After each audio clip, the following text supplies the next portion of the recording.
எல்லோரும் எப்படி இருக்கீங்க? நல்லா இருக்கீங்களா? இன்றைக்கி எங்கள் வீட்டில் சண்டே ஸ்பெஷலாக நண்டு புதினா மஞ்சூரியன் நண்டு சூப்பு தாங்க செய்ய போகிறேன்.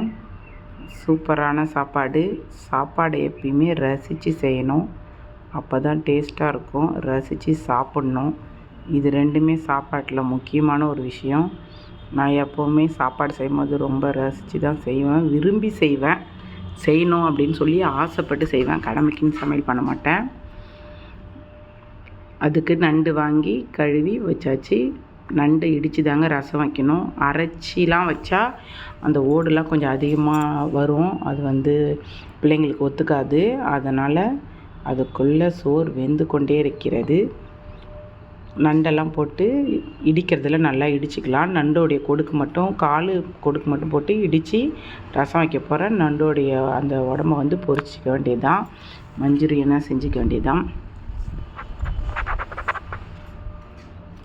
நல்லா நசுக்கிக்கங்க. நசுக்கி குக்கரில் போட்டு அதுக்கப்புறம் பூண்டு, இஞ்சி, மிளகு, ஜீரகம் எல்லாத்தையுமே இதே மாதிரி அந்த இடிக்கிறதுலே வச்சு இடிச்சிக்க வேண்டியதுதான். பட்டை, ஏலக்காய் எல்லாத்தையும் போட்டு நல்லா இடித்து ரசத்துக்கு இடிக்கிற மாதிரியே 1-2மா இடித்து எடுத்து போட்டுக்க வேண்டியது தான்.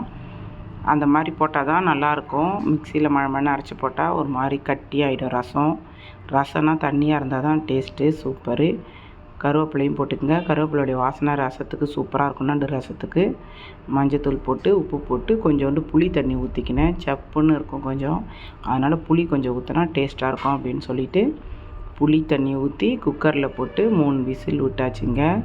அதுக்குள்ளே நண்டு புதினா மஞ்சூரியன் செய்கிறதுக்கு புதினா, பச்சை மிளகா, இஞ்சி, பூண்டு எல்லாத்தையும் எடுத்து வச்சுருக்கேன். நல்லா கழுவிட்டு மிக்சியில் மழை அரைச்சிக்க வேண்டியது தான். அரைச்சிட்டு மஞ்சத்தூள் உப்பு போட்டு இந்த கிரேவியை போட்டு நண்டில் போட்டு பெரட்டி வச்சிட வேண்டியதாங்க. பெரட்டிட்டு நம்ம வானலில் தான் பொரிக்க போகிறோம். தண்ணிலாம் ஊற்ற வேணாம், வெறும் எண்ணெய் மட்டும் ஊற்றி ஃப்ரை பண்ணாலே போதும். சூப்பராக இருக்கும். பெரட்டி வச்சிட்டேன். அதுக்குள்ளே நம்மளுடைய நண்டு சூப் ரெடி ஆகிவிட்டது. அதை ரசமாக மாற்றிட வேண்டியது தான். சட்டி அடுப்பில் வச்சு எண்ணெய் ஊற்றி வெங்காயம் ஒன்று வெங்காயம் வதங்கவே கூடாது, அந்த பச்சையாகவே கொஞ்சம் இருக்கணும். அப்படியே லைட்டாக கிண்டிட்டு இந்த நண்டு சூப்பை எடுத்து ஊற்ற வேண்டியதாங்க. சூப்பரான நண்டு ரசம் ரெடி ஆகிடும். பாருங்கள், உங்களுக்கு நண்டு ரசம் பிடிக்குமா? நான் ஏற்கனவே சொல்லியிருக்கேன், எனக்கு ரொம்ப பிடிக்கும். எல்லா ரசமும் எனக்கு ரொம்ப பிடிக்கும். அதனால் நான் ரசம் கொஞ்சம் அதிகமாகவே வைப்பேன். அதுக்குள்ளே நண்டு பொரிக்கிறதுக்காக ஒரு வானல் வச்சு எண்ணெய் ஊற்றி ஃப்ரை பண்ணி எடுத்துக்க வேண்டியதாங்க. என் பிள்ளைங்களுக்கு பொதுவாக பச்சை வெங்காயம், குடமிளகா, தக்காளி இதெல்லாம் போட்டால் ரொம்ப பிடிக்கும்.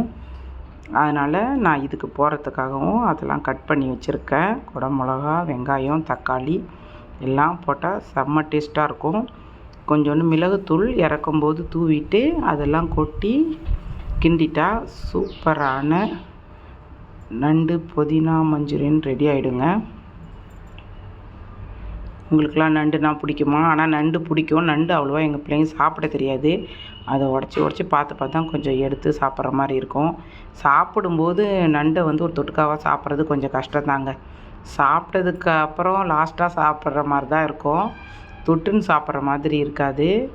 ரசம் எப்படி இருக்குது பாருங்கள், சூப்பராக இருந்துச்சு. வடிகட்டி தான் ஊற்றிக்குங்க பிள்ளைங்க. ஆனால் அதில் இருக்கிற சாரெலாம் இறங்கிருந்துச்சி. ஏற்கனவே நல்லா எண்ணெய் பிசுற மாதிரி இருந்துச்சு பாருங்கள். நான் எண்ணெய் ஊற்றாத முன்னாடியே சூப்பரான நண்டு ரசமும் சூப்பரான நண்டு புதினா மஞ்சூரியன் கிரேவியும் ரெடி ஆகிடுச்சு பாருங்கள். எவ்வளோ சூப்பராக இருக்குது பாருங்கள். சாப்பிடவும் ரொம்ப டேஸ்ட்டாக இருந்துச்சு. கண்டிப்பாக ட்ரை பண்ணி பாருங்கள். ஓகே, பாய்.